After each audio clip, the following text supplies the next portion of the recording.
திரைத்துறையில மிக உயரிய விருதா கருதப்படுறது ஆஸ்கர் விருது. இந்த முறை கௌரவ ஆஸ்கர் விருது யாருக்கெல்லாம் வழங்கப்பட்டிருக்கு அப்படிங்கறத பாத்துருவோமா? பிரபல ஹாலிவுட் நடிகர் டாம் க்ரூஸுக்கு அவரோட அதிரடி ஆக்ஷன் காட்சிகளுக்காகவே உலகம் முழுக்க ரசிகர்கள் அதிகம். சண்டை காட்சிகள் எல்லாம் தலைவன் டூப்பே போடாம சும்மா கலக்குவாரு. திடீர்னு பார்த்தா ஜெட் ஓட்டுவாரு, இந்த பக்கம் பார்த்தா ஹெலிகாப்டர்ல இருந்து குதிப்பாரு.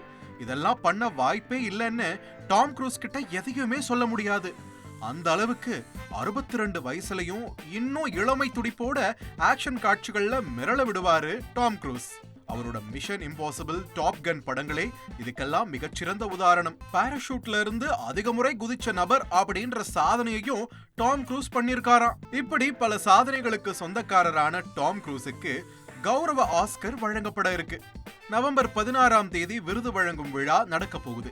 அதுல டாம் க்ரூஸுக்கு அவார்டை தர போறாங்க. டாம் க்ரூஸோட சேர்ந்து இன்னும் சிலரும் இந்த விருதை பெற போறாங்க.